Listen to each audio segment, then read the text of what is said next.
terlalu ambisius, terutama ketika menyatakan pertumbuhan ekonomi akan mencapai 6% di tahun depan. Masalahnya terbesar ada di situ, terutama di sosok Menteri Keuangan ini. Dari sejak dia diangkat sampai sekarang, tak lekang dengan persoalan kontroversi. Ketika yang disebut dengan penghuni kebun binatangnya adalah kelas menengah, profesional, ya itu jangan diburu lagi. Mereka udah kerja habis-habisan, bayar dan lain sebagainya. Itu udah cukup. Jadi orang kaya harus dipajaki. Jadi total asetnya yang dipajakin, bukan pendapatan rutinnya. Karena kalau pendapatan rutin bisa diakalin. Situasi makropolitik kita. Itu Prabowo saat ini bagaimana ya? Pusing nggak dia ya? Coba bayangin ya, belanja yang paling besar itu kita keluar buat apa? MBG ya? Bukan. Yang paling besar buat bayar utang. Ya ngapain kita salurkan ke sektoril ini? Udah 6,9 kok.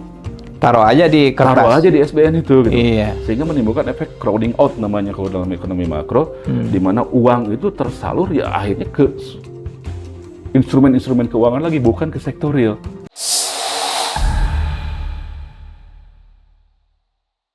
Bismillahirrahmanirrahim. Assalamualaikum warahmatullahi wabarakatuh. Kawan-kawan pejuang obor rakyat di seluruh dunia. Hari-hari ini kita sedang merayakan kemerdekaan Republik Indonesia ke-81. Sebuah perjalanan yang bagi sebuah bangsa sebetulnya relatif masih muda.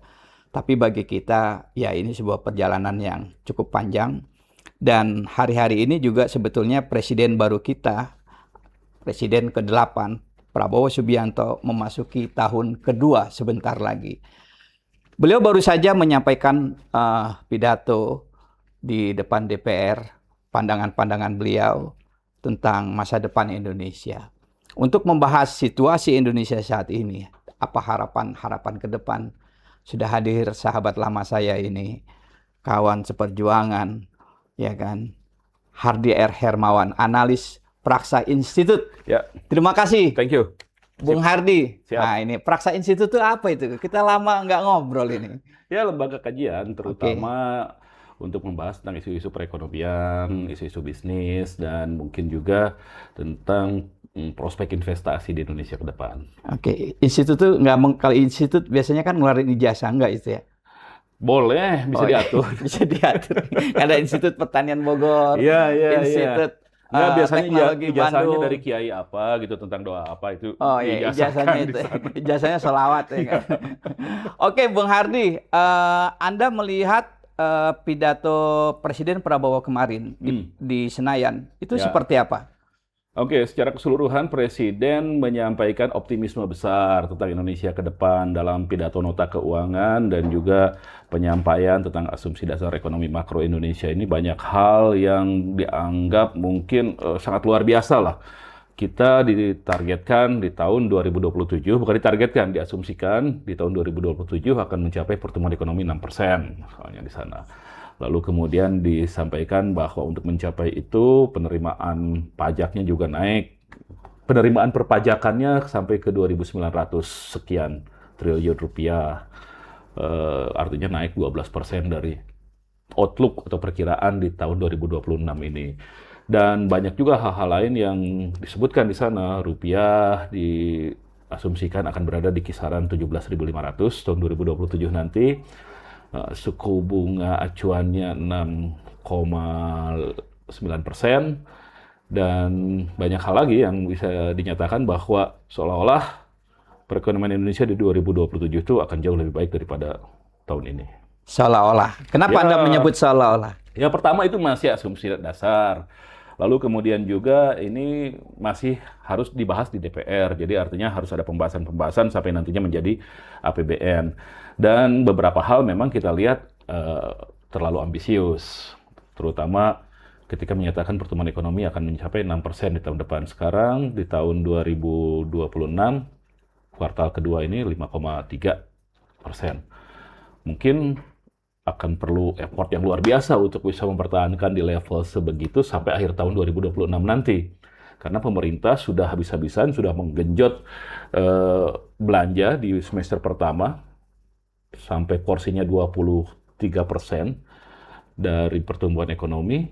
Sehingga mungkin energinya di semester kedua ini sepertinya akan agak melambat sedikit karena di semester kedua biasanya juga ada jadwal untuk pembayaran utang. Nah, itu jadi kemampuan pemerintah untuk mempertahankan pertumbuhan di level 5,3-5,4% itu rada lumayan berat juga untuk semester kedua 2026.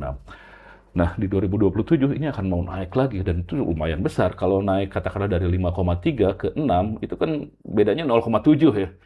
0,7 dari 5 itu kan besar sekali gitu loh. Lebih dari 10% lah kenaikan itu. Jadi ya boleh dibilang ini memerlukan effort yang luar biasa, memerlukan eh, kerja yang habis-habisan dari pemerintah supaya asumsi-asumsi itu memang bisa terpenuhi. Tapi bukannya biasanya kan pertumbuhan ekonomi kita salah satunya dari belanja pemerintah. Sekarang ini ya, Nah, terutama. biasanya belanja pemerintah di ujung tahun itu biasanya besar. Naik. Nah, Iya. nah ini kan dikencengin. Oh, udah habis ya? Nggak habis. Artinya Cuman sudah- biasanya Oh. agak-agak lain dari kebiasaan gitu Oke, loh. jadi tidak akan signifikan Nah, nanti. mungkin di 2026 kuartal kedua ini, paruh kedua ini ya mungkin tidak bisa sekencang Tahun-tahun tahun-tahun sebelumnya. sebelumnya di akhir tahun karena memang ruangnya udah sangat tipis. Oke, selain soal belanja, Anda melihat ini terlalu optimisnya itu bagaimana? Ya, membayangkan dalam situasi sekarang, orang bilang istilah indeks ekonomi dan lain sebagainya yang menyatakan seolah-olah bahwa memang ekonomi kita ini sedang dalam situasi yang penuh tekanan. Di masyarakat bawah, Kadin menyatakan sudah 120.000 orang ter-PHK, Unemployed, ter-PHK baru. ter-PHK. Kalau pemerintah kan baru 40 ribuan datanya. Kadin Kalau Kadin 120.000. yang kita harus pegang Kadin berarti. Kadin kan, mereka yang Iya. punya ngasih kerjaan. Nah, situasi begini, sedemikian beratnya perekonomian kita dan jumlah pekerja di sektor informalnya sudah 60% sekarang. Jadi orang-orang kayak kita yang bekerja informal ini yang lebih Makanya banyak. kita bikin podcast Makanya kita bikin podcast. supaya ada kerjaan, ya kan? Informal semua itu lebih banyak sekarang. Iya. 60%. Nah, dalam situasi begitu kita mau menargetkan penerimaan pajak naik sampai 12%. Oke. Jadi dari mana ini mau 12% dibanding tahun 2026. dibanding outlook 2026 2026. ini? 12% penerimaan perpajakan mau dinaikinnya. Apa iya gitu. Teorinya itu penerimaan perpajakan itu bisa meningkat secara signifikan begitu dalam situasi ekonomi yang memasuki fase ekspansif yang didorong oleh investasi swasta, bukan didorong oleh pengeluaran pemerintah.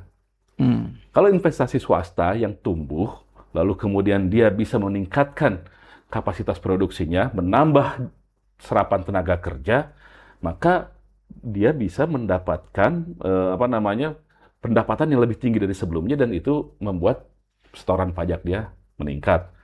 Tapi kalau yang dari pemerintah biasanya untuk yang sektornya konsumtif, subsidi untuk bantuan sosial dan lain sebagainya, itu kan nggak mungkin kita pajakin juga. Iya.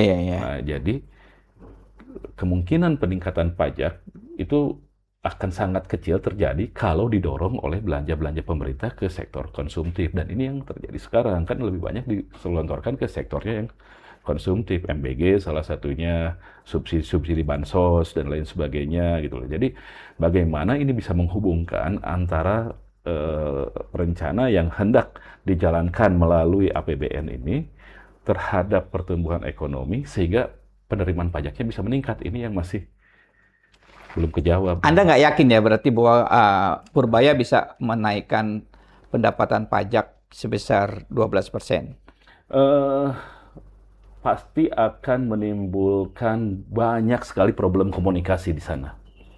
Contohnya kontrakan. Kemarin-kemarin saja segitu udah banyak Udah problem rame. komunikasi. Orang yang nggak E-commerce. punya, iya. E-commerce mau dipajakin, akhirnya batalin sendiri kan. Iya. Karena memang problem komunikasinya itu sangat penting dan masalahnya terbesar ada di situ, terutama di sosok Menteri Keuangan ini dari sejak dia diangkat sampai sekarang Iya. tak lekang dengan Iya. persoalan kontroversi komunikasi terus yang menjadi masalah dia. Saya ingat tuh di awal Purbaya ya. Nah, Ya, saya senang kalau tercapai. Kayaknya kalau cuma pertumbuhan 8% sih nggak sulit kata dia kan gitu dia kan. benar, dia Iya. benar, nggak sulit. Nggak Nggak sulit. Tapi Tapi caranya itu mungkin agak ekstrim. Kan gampang aja, kalau mau 8% ya turunin aja sampai 20%. Dari bis itu kan tinggal naikin 8% gampang. Oh, iya, iya, iya, iya, iya, iya. Ya, tapi kan nggak begitu caranya gitu loh. Seperti waktu-waktu krisis dulu kan setelah krisis 98, kita anjlok sampai -13, kan dari 13 naiknya itu kalau secara nominal pada waktu itu kayak tinggi gitu. Iya, Padahal iya. belum mencapai ke situasi semula Iya, gitu. iya, Itu iya, tadi. iya, Jadi iya. ya kalau cuman bicara seperti itu dalam dalam konteks ekonomi politik Indonesia yang seperti ini ya biasanya nggak efektif. Iya, iya, iya. Susah lah kalau misalnya ngomong seperti Oke, supaya dapat konteks globalnya nih, Hardy. Ya, Kalau angka 6% itu kalau dibandingkan dengan negara-negara yang serupa itu bagaimana? tinggi banget. Tinggi, 6% itu tinggi sekali gitu. Atau di G20 itu nggak ada, hampir nggak ada negara yang bisa tumbuh sampai 6%. Ya kita bisa itu karena memang masih Belum saturasi lah ya. ada low base effect lah. Di kita ini masih belum tumbuh, jadi 6% itu masih memungkinkan gitu. Tapi kalau Amerika yang sudah sedemikian besarnya, ya 6% Iya, itu iya, kan iya. raksasa sekali. Cina yang sudah semikian besar bisa mencapai 6% saat ini ya agak berat gitu loh. 20 tahun yang lalu mereka bisa double digit, tapi kalau sekarang mereka susah. Nah, padahal kita sekarang itu dibanding Cina 20 tahun yang lalu, kan masih gedean Cina 20 tahun yang lalu gitu. Tapi Cina 20 tahun yang lalu bisa tumbuh double digit. Kita tidak bisa. Jadi mungkin kalau Iya, secara teori, kalau secara pengalaman negara lain ya bisa-bisa saja dicapai itu. Memang Iya, iya, problemnya iya. kan kita punya nggak syarat-syarat untuk bisa mencapai pertumbuhan setinggi itu, ya itu yang masih belum kelihatan. Ada yang menyebut seharusnya pemerintah itu istilahnya tidak berburu di katakanlah Purbaya tidak berburu di kebun binatang. Kebun binatang, ya. Apa yang bisa dilakukan? Enggak. Istilah tidak berburu di kebun binatang itu kan merujuk kepada pengenaan pajak yang terus-menerus pada orang itu aja, yang sebenarnya selama ini sudah cukup Dan sebetulnya dia udah masuk kebun binatang juga ya. Iya, udah ada di kebun binatang, dia sudah cukup patuh untuk membayar, tapi itu terus yang dimintain. Sementara di luarnya ini Iya, iya. masih sulit untuk bisa diambil. Benar dalam satu hal, ketika yang disebut dengan penghuni kebun binatangnya adalah kelas menengah, profesional, ya itu jangan diburu lagi. Mereka udah kerja habis-habisan, bayar dan lain sebagainya. Itu udah cukup. Tapi di sebagian kebun binatang juga ada beberapa orang yang sangat-sangat kaya yang selama ini justru memang sulit untuk Disentuh. disentuh. Iya, iya. Ini yang misalnya teman-teman Selios, Bima, dan media misalnya mengatakan perlu pajaknya itu pajak kekayaan, bukan cuman pajak pendapatan. Jadi orang kaya harus Iya, dipajaki. jadi total asetnya yang dipajakin, bukan pendapatan rutinnya. Karena kalau pendapatan rutin bisa diakalin. Iya, iya, iya. Kalau aset ya nggak bisa. Kalau aset ya tinggal dihitung semuanya, termasuk saham-sahamnya kan bisa Iya, iya, diperhitungkan. iya. Itu masuk akal itu? Masuk akal. Bukan, maksudnya konsep itu masuk akal. Sudah ada yang menerapkan itu? Banyak negara melakukan itu, cuman emang susah sekali kalau di kita karena mereka memiliki banyak kali sumber daya untuk meyakinkan orang bahwa itu tidak bisa dijalankan. Atau akan terjadi capital ini outflow. Capital outflow mungkin juga, cuman kemana juga mereka akan memindahkan ya? asetnya. Ya minimal Karena di atas aset dulu yang ini. aset ya. Aset kan. Oke. Jadi kalau pendapatan konglomerat ini bisa saja mengaku gajinya cuma 5 juta. Emang penting buat mereka. Iya, iya, iya. Semuanya belanja mereka lakukan atas nama korporasi. Iya, iya, iya, iya, iya. Rumah punya perusahaan, mobil punya perusahaan, BPKB-nya perusahaan, sertifikatnya mungkin pakai perusahaan tersendiri, sertifikat rumah dan lain sebagainya. Mereka membatasi yang seperti itu. Toh, yang penting mereka bisa memanfaatkan. Iya, iya, iya. Beneficial owner lah nanti. Kan bisa seperti itu. Dan itu dianggap sebagai investasi di perusahaannya, sehingga bisa mengatasi pajak. Kan sedikit banyak upaya penghindaran pajak itu ada legalnya juga. Iya, iya, iya. Hal-hal semacam ini mereka punya sumber daya untuk memikirkan strateginya bagaimana sehingga yang dibayarkan kepada negara dalam bentuk pajak menjadi minim. Itu yang membuat beberapa kalangan di Indonesia ini, teman-teman Selios, mengusulkan adanya pajak kekayaan, tidak hanya pajak pendapatan. Nah, kalau itu dilakukan, wajar kebun binatangnya itu mungkin yang VIP-nya lah yang diburu lagi, yang selama ini terlalu kecil mereka memberikan pembayaran pajaknya. Asumsinya seperti itu. Dan kalau di luar negeri, di negara-negara maju, memang penerimaan pajak terbesar negara itu kan kebanyakan dari pajak penghasilan, ya kan? Iya, iya, iya. Kalau di kita kan mungkin PPN lah yang paling Iya, banyak, iya. atau penghasilan badan. Iya. Kalau di sana kan Final. penghasilan orang kan yang lebih ini. Nah, itu juga yang membuat penerimaan perpajakan kita ini termasuk yang paling jelek lah di Asia Tenggara Iya, iya, ini, iya, di iya. antara ini. Jadi kita kan 9% ya tax ratio. Tax ratio-nya ya. Bahkan itu sudah memasukkan, kalau dulu zaman Orde Baru, tax ratio itu basisnya dari penerimaan pajak saja. Kalau sekarang dari penerimaan perpajakan. Cukai masuk situ, Iya, iya, iya. bea masuk situ, Iya, iya, dihitung iya. semua, Iya, iya. baru dibandingkan dengan GDP itu aja masih 9%. Dulu waktu zaman Orde Baru dari penerimaan pajak saja sudah di belasan persen levelnya gitu. Nah, memang sekarang sudah sangat berkurang. Kenapa GDP-nya naik tapi kok pajaknya nggak bisa mengiringi kenaikannya? Tapi gini deh, mungkin saya mau sedikit out of the box ya, Hardi ya, bahwa kan memang selalu kita nih dari tahun ke tahun kan pendapatan dari sisi pendapatan APBN itu kita selalu bertumbuh ke pajak. Selalu dari tahun ke tahun. Iya, wajar. Iya kan? Sudah pokoknya dari zaman kita masih baru lahir kan. Enggak, dulu malah enggak. Zaman-zaman Dulu itu, awal Orde Baru enggak. Orde Baru tuh Dari migas. Dari migas. Dari migas. Nah, Tapi itu maksud kemudian saya. Migasnya itu diserahkan kebanyakan ke pemegang kontraknya, kita ngambil pajaknya gitu loh. Iya, iya. Dulu kan begitu modelnya. Bahkan Dulu kan ada pendapatan minyak, ada pendapatan bagi batu hasil. bara dan lain sebagainya. Ada Karena bagi hasil itu. 80-20, saya ingat tuh Nah, waktu kita iya. masih SD ya kan. Iya, itu kan namanya kontrak production Iya, sharing. ya. Iya, iya. Nah, Nah, itu maksud saya. Kita ini dari hari ke hari, walaupun itu nanti perdebatan teologis dan lain-lain macam-macam.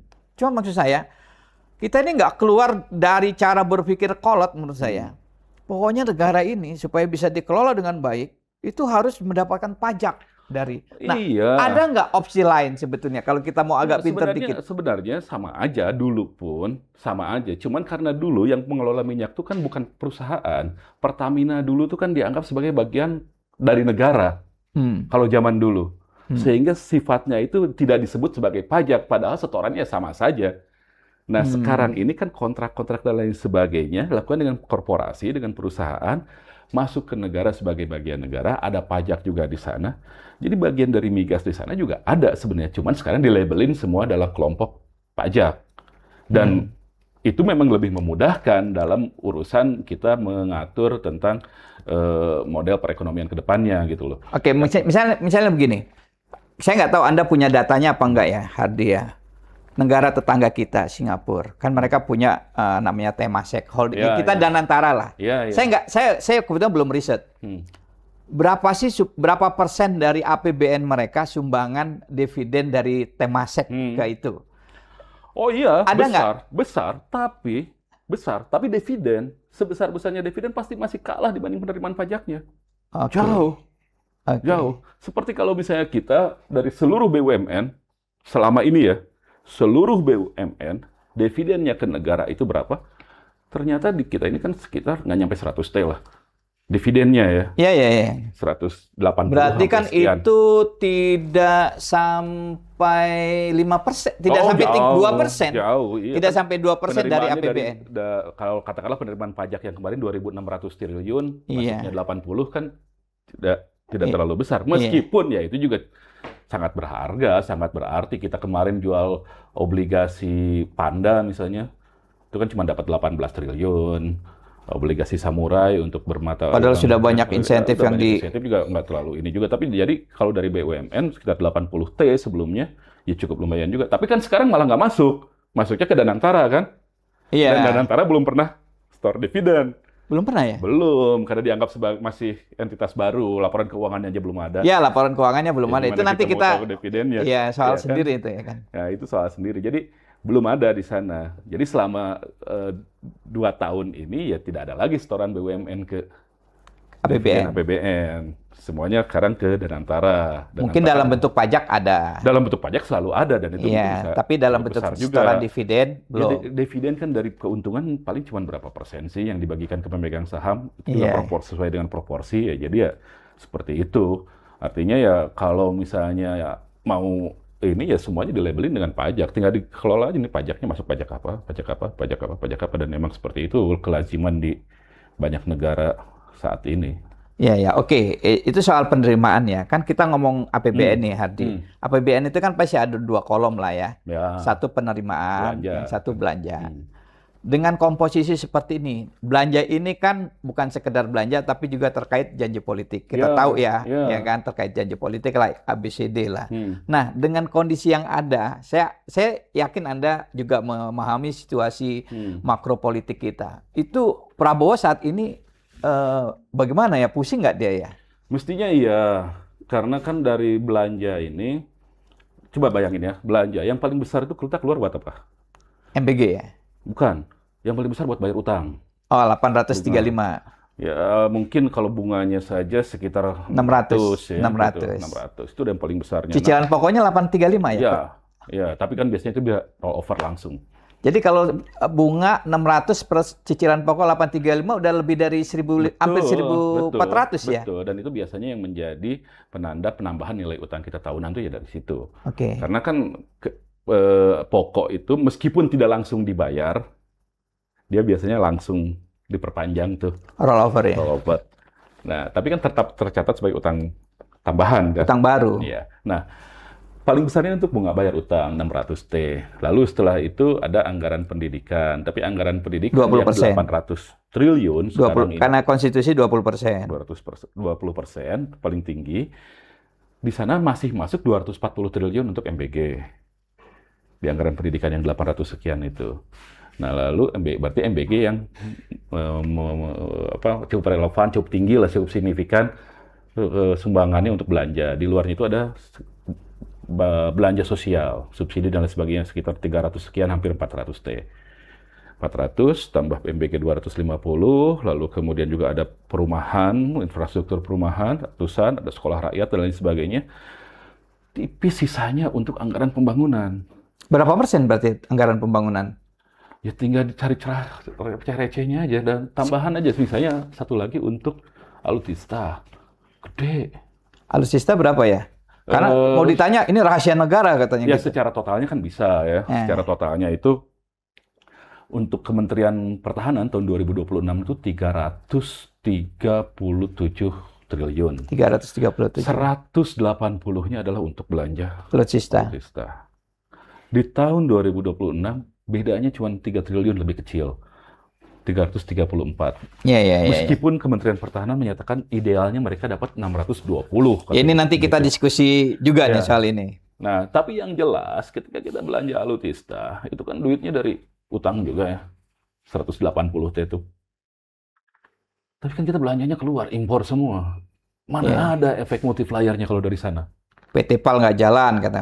Ya ada tapi nggak banyak lah ya kan. PT PAL pun bahan bakunya kebanyakan gitu impor. Kan? Impor. Pindad. Mesinnya juga impor. Mesin kapalnya gitu mungkin impor. Dan kebanyakan di luar itu beli pesawat, beli tank, impor juga. Ya multipliernya nggak ada efeknya kan hampir nggak ada gitu karena semuanya ada multipliernya di negara pembuatnya aja.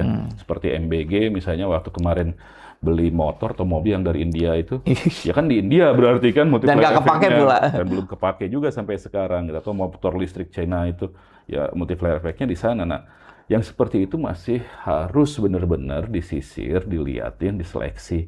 Jangan terlalu banyak yang begini-begini. Yang dapat untungnya kan negara lain. Kalau seperti itu, padahal buat kita itu nggak ngos-ngosan, kita utang tambah banyak kok. Iya. Utang semua. Karena sekarang itu sejak zaman Pak Prabowo itu kan sudah lewat threshold 10.000 aja. Sekarang utang kita outstandingnya udah 10.290 triliun. 10.290 triliun. Naik hampir 10% dari posisi akhir Juni 2025 ke Juni 2026 tuh.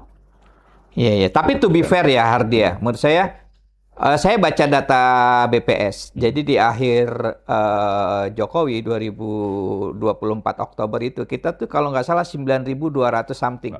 Enggak. Masih 2024 masih 8.000 sekian. Oh. 2025 9.000. Jadi ketika akhir Jokowi itu 8.000 sekian. 8.000 sekian. Oh, oke. Oke, di 2025 itu udah masuk ke Juni ya. Juni 2025 itu 9.300-an.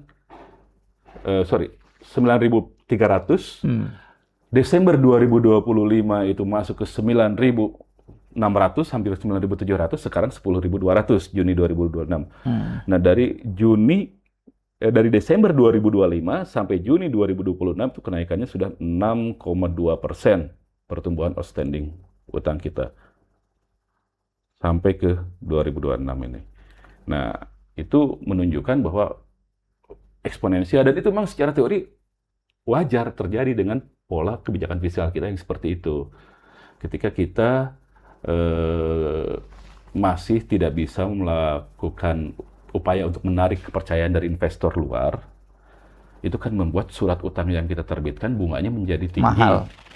Ketika bunganya tinggi, sekarang ini katakanlah kemarin sempat di 7,2, 7,3 SBN 10 tahunnya. Waktu Pak Prabowo pidato bisa agak turun lah ke 6,9, 7,0. Ada intervensi pasar lah kira-kira. Ya, kurang lebih begitu. Di 2027 dipatoknya 6,9. Pertumbuhannya 6%. Ini 6,9, ini 6%. Kita kalau misalnya jadi direktur bank, jadi direktur institusi keuangan, ya ngapain kita salurkan ke sektoril ini?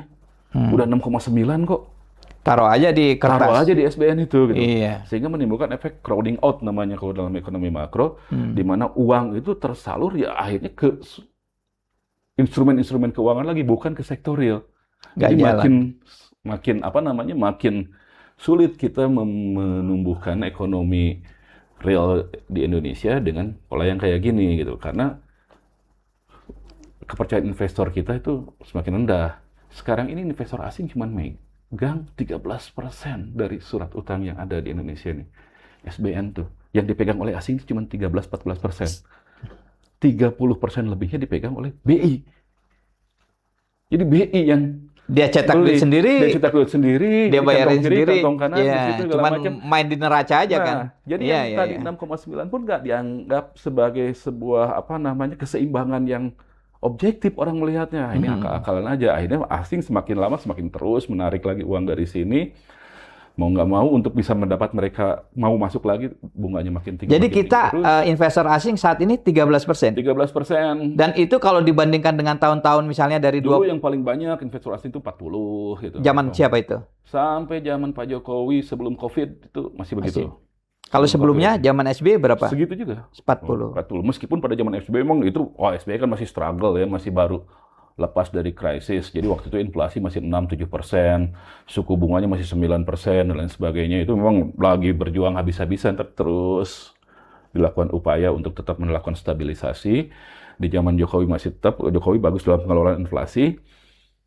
Muncullah Covid itu yang menjadi problem. Kita butuh pembiayaan, susah mencari pembiayaan internasional karena semuanya juga sibuk dengan urusan kesehatannya masing-masing. Dimintalah BI untuk burden sharing.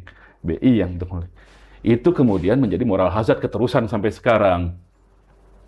Harusnya sih di negara lain juga melakukan itu, tapi moral hazardnya di mana? Ya jadi sekarang pemerintah kalau udah bikin surat utang, udah tenang aja ada yang beli BI gitu. Itu moral hazard. Moral hazard gitu kayak gitu. Tanpa sadar dia membuat nilai mata uang kita menjadi lemah, semakin tidak berharga kan, gitu aja. Kalau di negara lain, Amerika, Eropa, Inggris yang beda lagi, Jepang, China juga, semuanya juga BI-nya, bank sentralnya membantu ketika Covid. Tapi mereka clear. Itu atas keputusan independen dari bank sentral dan exit strateginya jelas. 3 tahun selesai, nggak ada. Kalau kita sebagai wartawan itu kan kadang-kadang ukuran kita tuh sederhana aja, Hadi. Jadi kadang-kadang saya dari rumah nih ya, mau ke Monas gitu. Lewat Gatot Subroto, terus lewat Semanggi muter, itu ada iring-iringan mobil BI ngangkut duit. Ada 7. Kan kita tahu mobil yang warna biru itu kan? Iya, yang kotak begitu. Ya, biru. Ya kayak ada pikiran juga nih kalau gua rampok gimana gitu kan. Tapi maksud saya gini, ini duit yang dibawa banyak sekali. Kan itu pasti membuat nilai uang kita makin, itu sederhana aja kan sebetulnya. Iya, sedikitnya itu yang dialami oleh Argentina seperti itu. Sekarang, lalu kemudian Turki parah itu, seperti itu. Mesir. Iya, Turki sampai 30% apa inflasinya? Iya, besar sekali gitu loh. Mesir, kayak gitu juga. Jadi sebenarnya kalau kita bicara, wah ini nggak apa-apalah kemarin juga begitu ya, nggak juga gitu loh. Dulu kita membayangkan sesuatu yang tidak pernah terjadi di Indonesia, ternyata terjadi juga. Iya, 18.000 loh Iya. sekarang. Dan itu apa namanya konsekuensi dari pengelolaan ekonomi yang tidak disiplin ya memang begitu ujungnya gitu loh. Iya. Ini bukan soal pemerintahannya bagaimana ya, mau pemerintahannya demokratis, mau otoriter, Iya, iya, iya. mau kerajaan, Iya, iya, iya. mau dia Iya, iya. parlementer. Duit nggak Itu peduli. nggak peduli dan Mm-mm. mereka dengan masing-masing karakter negara itu masing-masing bisa punya cerita suksesnya sendiri, tapi masing-masing juga bisa punya cerita kehancurannya sendiri. Iya, iya, iya. Jadi Iya, bukan di sistem kenegaraannya kalau lihat sih ini, iya, iya. tapi bagaimana kepemimpinannya itu memang benar-benar efektif. Dan kita kan seperti ada standar baru ya. Hmm. Jadi kita ingatlah kenapa Soeharto tiba jatuh itu kan karena dia naik dalam waktu yang sangat cepat, ya kan? Dari kurs dolar ya, dari 2.500 menjadi ya. 16.000 Ya, ya. dalam waktu hanya beberapa bulan Ya, gitu. 97 itu. Iya, 97, 98. Hari ini kan naik perlahan. Ini menurut saya lebih berbahaya. Enggak. Rupiah ini sudah pasti akan terus melemah. Terus Sudah melemah. pasti.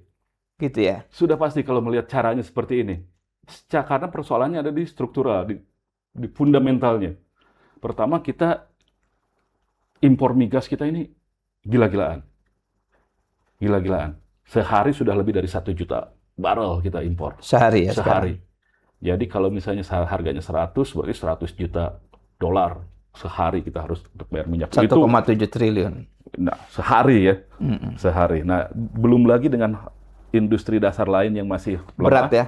Industri kimia kita lemah, industri logam dasar kita lemah, sehingga semua kebutuhan dasar industri itu impor. Mm-mm. Dengan kayak gitu, maka kita selalu membutuhkan dolar. Kalau udah kayak gitu, pasti bawaannya akan melemah terus. Tapi yang penting itu melemahnya itu, ya jangan acrut-acrutan, jangan terlalu cepat. Jangan terlalu cepat melemahnya. Jadi pas ini akan melemah terus. Pasti akan melemah terus dengan situasi yang seperti ini. Tahun depan bisa berapa perkiraan Anda? Kalau Ferry Latuhihin tuh bisa menyampaikan 25. 22, 25, tapi ya enggak lah. Kita asumsikan situasi sekelilingnya Ceteris paribus lah. Ceteris paribus.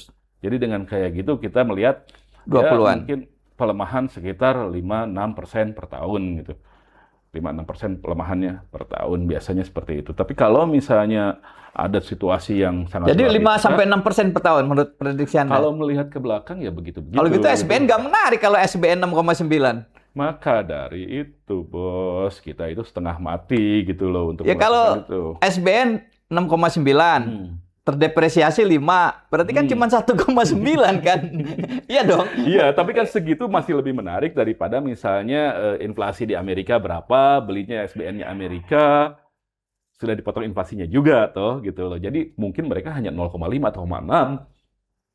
Sementara di sini masih bisa dapat 1 atau 1, sekian secara realnya. Ya masih lumayan. Masih lumayan, tapi yang jelas kalau rupiah sudah pasti akan melemah. Nah, belakangan ini yang masalah, melemahan kemarin itu terlalu cepat. Iya, iya, iya. Itu terlalu cepat seperti itu. Iya, iya, iya. Nah, ini yang kemudian membuat kepercayaan investor tuh semakin menurun. Karena mereka mempertanyakan seberapa kredibilitas dari pemerintahan ini dalam mengendalikan perekonomian, dalam membelanjakan uang yang mereka punya, yang duitnya itu sebenarnya udah kita dapetin dari minjem duit kita. Apakah itu masuk ke sektor-sektor produktif, bisa meningkatkan produktivitas, bisa membuat itu nanti duit itu bisa balik lagi, atau kemudian jadi sia-sia. Iya, iya, iya. Nah, itu kan yang menjadi pertanyaan dari Dan yang para pemegang kalau ini ya, modal. ini problemnya ya, mungkin kalau kelompok atas sih nggak bermasalah ya. Oke, Anda tadi menyebut katakanlah itu pelemahan rupiah 5%, 6%, 5%, 6%. Itu kan nanti kalau barang-barang yang kita makan itu mayoritas impor kan berpengaruh. Ya dong, ya kan berpengaruh. Itu sebabnya dugaan saya ya, kelompok bawah itu katakanlah orang yang berpendapatan mohon maaf ya, UMP gitu ya. Ya. Itu kan kalau dia ada kenaikan berapa? Kenaikan UMP berapa sih yang direbutkan oleh Ya maunya kan berapa? Asosiasi buruh itu Maunya kan berapa? 13%. Realitanya sekitar 6, 7, 8 Nah, gitu ya. berarti kan sebetulnya tidak ada kenaikan, malah penurunan daya beli kan. Betul, kalau Itu secara problem, kan? agregat kita lihat antara inflasi yang sekitar 2,3%, 2-3%, lalu kemudian kenaikan 6%, tapi ditambah dengan kenaikan di barang-barang atau namanya core inflation sama volatile food itu kan agak lebih tinggi. Nah, mungkin mereka merasa sebenarnya tidak banyak mengalami kenaikan pendapatan. Berat ya. Saya Jadi ya ngebayanginnya tetap aja. berat. Jadi selama bertahun-tahun tetap aja airnya tetap ada di leher terus gitu. Iya, iya, Mereka iya, nggak iya, pernah iya, bisa iya, iya. membuat lebih leluasa. Terus Iya, tiap iya. hari itu dalam situasi survival. Iya, iya, iya, iya. Iya, iya. Ini makanya ini ada kaitannya nih. Mungkin Anda punya data lebih baik dari saya. Kalau nggak salah pinjol kita tuh sudah lebih 100 triliun ya. Udah banyak dan ya macetnya juga lumayan itu. Berapa? Anda punya nggak data Lupa yang kemarin, tapi benar udah di sekitar 140 triliun triliun? untuk pinjaman online. Dan kan yang pinjem kan Dan nggak mungkin tumbuhnya eksponensial. Frankie Wijaya atau Anthony Salim nggak mungkin pinjol kan? Ya Anda aja belum tentu ya. Setiardi aja belum tentu kalau udah pinjol gitu loh. Dia pasti Nggak. mungkin punya sumber-sumber pembiayaan yang Nggak, lain. gua kalau pinjol nggak, tapi Ya. call a friend mungkin ya. Well, kan? friend, ya mungkin iya. Tapi Call a friend ya kan gitu kan. iya, dan itu memang celakanya lagi penggunaannya itu hampir 90% itu tidak produktif. Pinjol itu. Pastilah. Pasti. Dan lebih Konsumtif lah. celakanya lagi mungkin sekitar 20-30% tuh untuk judi online, kan lebih gila lagi. Gila. Pinjemnya pinjol dipakai buat judi online. Jadi kan kegulung semua masalahnya. Nah, ini problem yang memang luar biasa di lingkungan bawah yang membuat situasinya itu menjadi mencemaskan terus. Ya sekarang demi bertahan hidup mereka bisa melakukan apa-apa. Di Kampung Bahari kemarin polisi dilawan. Iya, iya, iya, iya, iya, iya. Iya, iya. Ini bukan soal kriminal lagi kan? Bukan, ya, Ini soal priuk nasi gitu kan? sedikit banyak itu. Iya, iya, iya. Ditambah lagi dengan berbagai macam sentimen. Aceh kemudian bergejolak, Papua bergejolak, Borneo berani naikin bendera. Iya, iya. Ada bencana. Aceh lagi ini kemarin. Aceh, Papua di Iya, tiga iya, titik. Aceh juga ada peringatan damai, malah ironisnya Iya, iya. menjadi Chaos. Borneo di Kalimantan menaikkan bendera Borneo pada waktu peringatan jelang 17-an ini. Bencana alam NTT, Sumatera Utara, ya lumayan ini situasi yang terjadi pada pekan-pekan ini di peringatan kemerdekaan ke-81 ini agak-agak memprihatinkan, itu agak-agak menyedihkan juga banyak Iya, situasi. iya, iya, iya. Iya, iya. Saya membayangkan ya orang-orang yang sudah kepinjol itu kan sudah tidak lagi punya jalan keluar kan. Iya. Dia berpikir pokoknya misalnya anaknya tiba-tiba harus masuk rumah sakit gitu kan. Gua punya opsi lagi akhirnya dia Ya. pinjol. Dia berpikir nanti kan ada iming-imingnya kan 1% 1 bulan gitu kan Ya, nanti ya, dia ya, akan ya, tutup. ya, Nggak ya. taunya ngegulung. Dan itu orang-orang susah semua menurut saya. Oh iyalah. Iya, iya, iya. Dan sudah sampai ke tingkatan anak-anak baru SMP. Berani mereka melakukan itu. Iya, iya. Berani melakukan Harusnya itu. apa ya regulasi soal pinjol menurut Anda ya? Dilarang Sebenarnya atau sudah dilakukan Nggak, regulasi harusnya dilarang tentang aja ya? pinjol. Pinjolnya dilarang. Iya, Ya, bisa nggak? mungkin juga. karena itu Karena comply secara hukum ya Kompleks dibolehkan. secara hukum. Dan kemudian juga Impact, memang ya? kalau di beberapa negara sih itu efektif untuk meningkatkan aktivitas perekonomian. Finance tech, Iya. fintech ya. Problemnya kan literasi kita begitu rendah, ditambah dengan kebutuhan yang mendesak dari hari ke hari, sehingga itu dianggap sebagai jalan pintas Iya, iya, iya, iya. Ini untuk menyelesaikan masalah sehari itu saja. iya, iya, iya. Tapi to be fair ya, kita ini kan sedang ya bukan menggibah pemerintahan Prabowo ya, tapi mencoba membantu memikirkan apa sih yang terjadi dan kalau memungkinkan kita juga memberikan semacam opsi-opsi. Kan to be fair-nya adalah Prabowo itu dilantik menjadi presiden pada 20 Oktober 2024. Dia mewarisi sekian banyak persoalan dari Ya. presiden-presiden Oke. sebelumnya. Ya. Bukan hanya Presiden Jokowi, Presiden SBY, dan Presiden ya sebelum-sebelumnya. Tentu Anda melihat bahwa posisi Prabowo hari ini memang hanya sekedar itu, hanya sekedar dia mewarisi persoalan yang cukup berat, Ya. atau dia juga menambah persoalan baru? MBG menambah persoalan baru. MBG ya? MBG menambah persoalan baru. Terlalu besar, Bos. Hmm. MBG belanja alutsista, Lalu kemudian program-program populis lainnya, Sekolah Rakyat, Koperasi Merah Putih, perumahan untuk rakyat, oke lah. Meskipun sedikit banyak ketika semua program populer sudah sedemikian besar, adanya tambahan program perumahan ini pun jadi bebannya agak lumayan. Kalau ini nggak ada, ini pasti akan lebih bagus nih program perumahan untuk masyarakat bawah ini. Tapi ketika sudah ada yang sebelum-sebelum, yang lain-lainnya, ini menjadi tambahan beban yang luar biasa untuk anggaran. Sehingga akhirnya kesulitan sendiri untuk memanfaatkan anggaran dalam fungsinya sebagai stimulan pembangunan. Karena udah nggak ada lagi sisanya. Udah nggak ada lagi ruangnya di sana.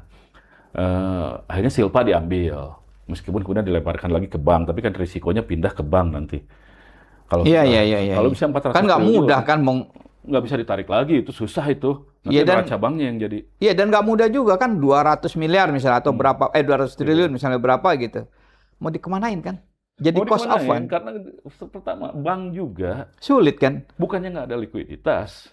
Iya, lagi Mereka banjir ada- sebetulnya. Mereka ada lah, nggak banjir tapi ada. Cuma problemnya aja yang Mau disalurkan undisbursed kemana? loan, Iya, artinya utang yang sudah Tidak. disetujui, iya, itu aja nggak kepake. tapi kemudian tidak dicairkan. Iya, iya, iya. Berapa? Iya, iya. Sudah mau 3.000 triliun. Iya, iya, iya, iya. Sudah mau 3.000 triliun. Yang sudah disetujui tapi tidak jadi dicairkan. Iya, iya, iya, iya.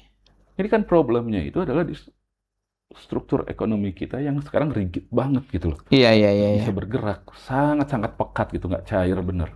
Iya, iya, iya, iya. Saya tahu itu bahwa, nah ini kita, ini ya tidak bermaksud apa-apa. Ini coba saya mau minta pandangan Anda ya. Ini kan kita tahu bahwa kalau bagi seorang tukang yang memegang palu, Ya. segala sesuatu itu kan perlu dipukul. Ada paku dia perlu dipukul dan lain-lain. Ini ada pendapat seorang pengamat bahwa bagi seorang presiden yang dengan latar belakang tentara, Ya. maka dia melihat situasi geopolitik ini sebagai ancaman, selalu begitu, sehingga perlu belanja alutsista berapa ratus triliun gitu. Tapi orang dengan background katakanlah misalnya seorang kiai gitu, mungkin Nggak juga, bro. Kita ini kan punya presiden berlatar tentara nggak baru sekali. nggak, maksud saya jangan-jangan belanja alutsista yang begitu besar itu karena background Pak Prabowo yang seorang tentara, itu maksud saya. Pak SBY juga seorang tentara. Oh, tapi dia nggak ini Pak ya. Harto juga tentara. Iya, iya, iya, iya, iya. Oh, saya paham, saya paham. Iya kan? Tapi kan prioritas untuk bisa membuat lebih Itu yang stabil saya, perekonomian. maksud saya itu ya. Maksud saya itu. Saya dengan segala hormat kepada Prabowo ya, saya kok nggak percaya ya bahwa misalnya dalam 2-3 tahun mendatang kita diserang Malaysia gitu, atau diserang Filipina gitu, sehingga kita perlu angkatan perang ya. Mohon maaf kepada Ya kawan-kawan paling tidak TNI.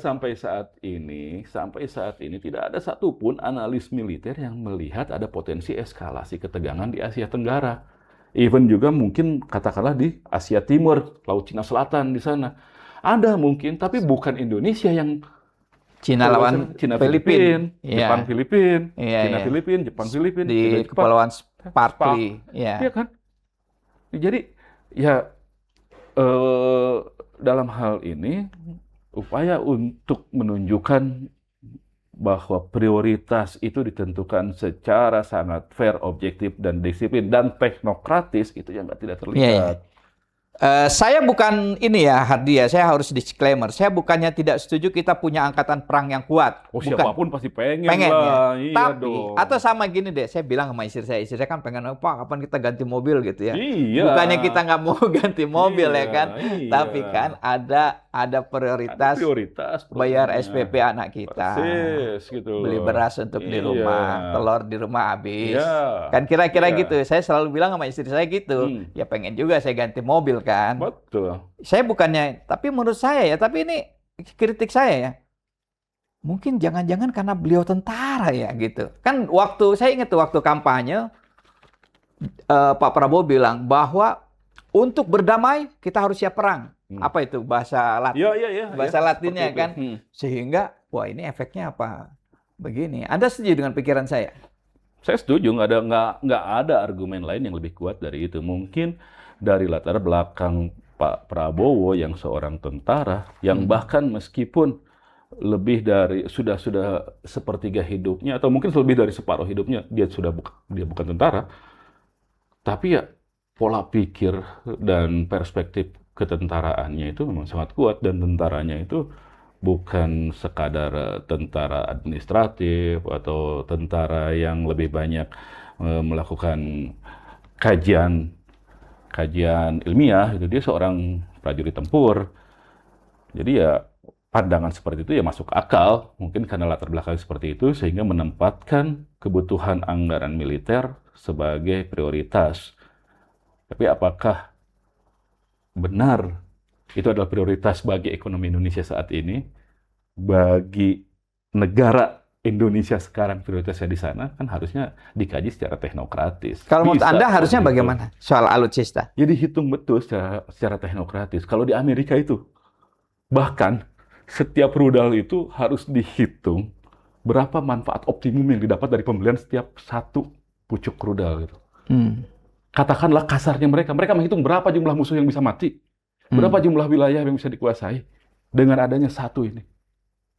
Nah, kalau kita kan enggak, bahkan kajian ke arah sana sepertinya minim sekali. Karena itu sebenarnya nggak rahasia dong kalau kajian akademik seperti itu.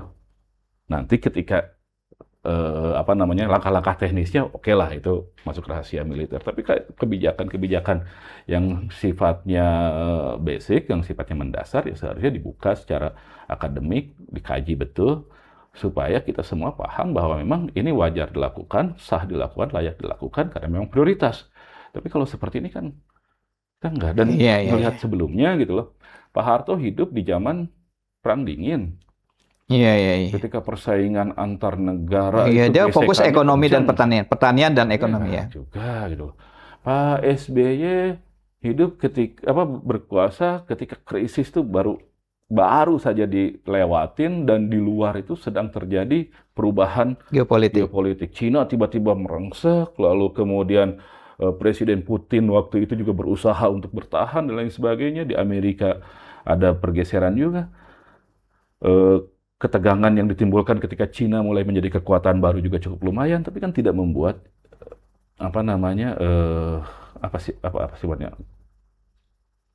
tergopoh-gopoh gitu loh untuk memperkuat sektor militer secara sedemikian signifikan dan sedikit banyak membuat ruang fiskal dari kebijakan APBN-nya menjadi makin berat. Ya. Iya. Saya ingat ya, kita belum lahir. Waktu kita merebut Papua Barat, kita kan sebetulnya waktu itu nggak punya apa-apa. Iya. Tapi karena kondisi yang ada, kita bisa tuh karena dari Bung Uni Karno Soviet. jago bener waktu itu. Tiba-tiba kan datang tuh dari Uni Soviet, nggak perlu bayar. Setelah bisa meyakinkan Kennedy, lalu kemudian Kennedy tertembak, penggantinya nggak begitu antusias kepada dia bisa beralih menggoyang bandulnya. Ketemu Khrushchev dan lain sebagainya, lalu dapat gini itu tanpa harus bayar. Nah, ya artinya itu kalau ada kapasitas kepemimpinan lagi lah yang seperti itu. Tapi oke lah, orang kayak Bung Karno kan tidak lahir setiap saat. Mungkin kita baru dapat orang seperti itu kapan nggak tahu lagi gitu loh. Jadi ya yang kita punya sekarang ya presiden seperti normalnya presiden gitu. Jadi ya seharusnya bertindak seperti normalnya presiden juga. Iya. Ini sepertinya Anda harus sering-sering nih Kopo Rakyat kita untuk ngobrolin situasi makroekonomi dan lain-lain. Ini tapi soal lain ya. Ada relasinya juga sih. Bagaimana menurut Anda situasi kan ini selalu laten soal korupsi di setiap rejim. Iya. Anda melihat di era Prabowo 2 tahun ini seperti apa upaya pemberantasan korupsi yang dilakukan Prabowo? Saya percaya Pak Prabowo itu memiliki concern yang tinggi dalam soal pemberantasan korupsi. Dan itu sedikit banyak sudah terlihat. Misalnya orang-orang terdekatnya di BGN Yangkut, lalu kemudian juga apa yang terjadi pada Febri Adriansyah juga menunjukkan bahwa memang okelah jalan upaya untuk penanggulangan korupsi. Tapi kan problem tidak hanya sekadar di permukaan. Ini ketika sistem politik yang kita gunakan masih seperti saat ini, sayangnya nggak bakal hilang-hilang proses korupsi ini. Karena apa? Mahal kan politik di Indonesia ini? Mahal kan? Iya. Sementara yang menjadi sumber dari rekrutmen sumber daya manusia untuk jadi politisi kan partai. Iya, iya. Semuanya lewat partai loh sekarang. Iya, iya. Mau Iya. jadi apapun lewat partai. Mau jadi gubernur BI sekalipun yang independen kan dipilihnya di DPR. Iya, Partai juga iya, yang iya. menentukan. Mau jadi ketua lembaga apapun, partai juga yang menentukan. Semua partai melalui DPR-nya.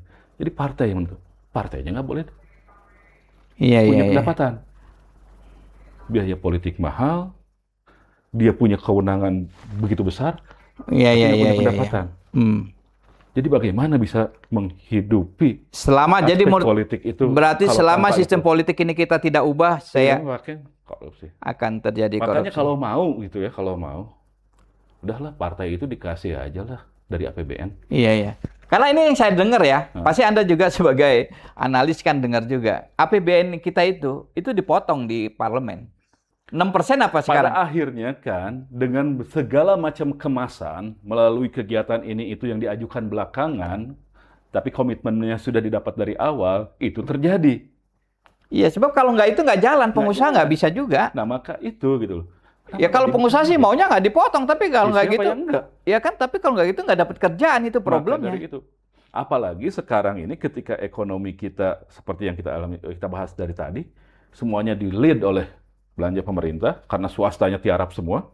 Ya semakin berharaplah sama APBN-APBN yang melalui DPR itu. Iya, Akhirnya terjadi yang seperti itu. Makanya saya bilang, kalau iya, seperti sistem ini, politiknya sistemnya ya. seperti ini, saya yakin ini akan terus terjadi. Iya, iya, Karena biaya politik begitu mahal, mahal. pemilu itu mahal banget, Iya, iya, iya. pemilu itu mahal banget, dan sering sekali kita melakukan pemilu sampai ke tingkat kabupaten, itu besar sekali biayanya. Sementara mesin yang menjalankan aktivitas politik itu namanya partai, itu tidak boleh memiliki pendapatan, kecuali yang dari iuran, Iya, iya. dari hibah yang apa gitu, yang sebenarnya tidak relevan Iya, lah iya, kalau iya. tidak signifikan lah apa pendapatannya.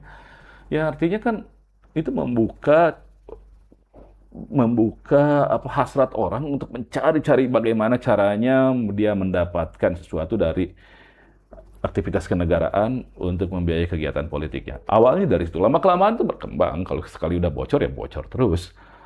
Nah ini yang harusnya dipikirkan, apakah sebaiknya partai itu mendapatkan jatah dari APBN, tapi setiap kuartal perlakuannya sama seperti perusahaan TBK, harus audit, harus laporan keuangan, terbuka dan lain sebagainya, boleh diakses oleh semua orang.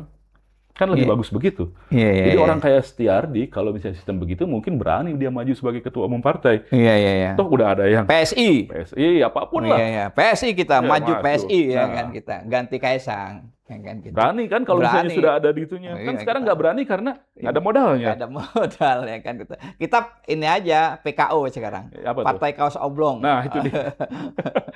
Kalau Iya. di Kopingho Kaipang, Partai pengemis. Partai Pengemis. Iya. Iya, Partai iya. pengemis aja butuh modal untuk bikin anak buahnya yakin.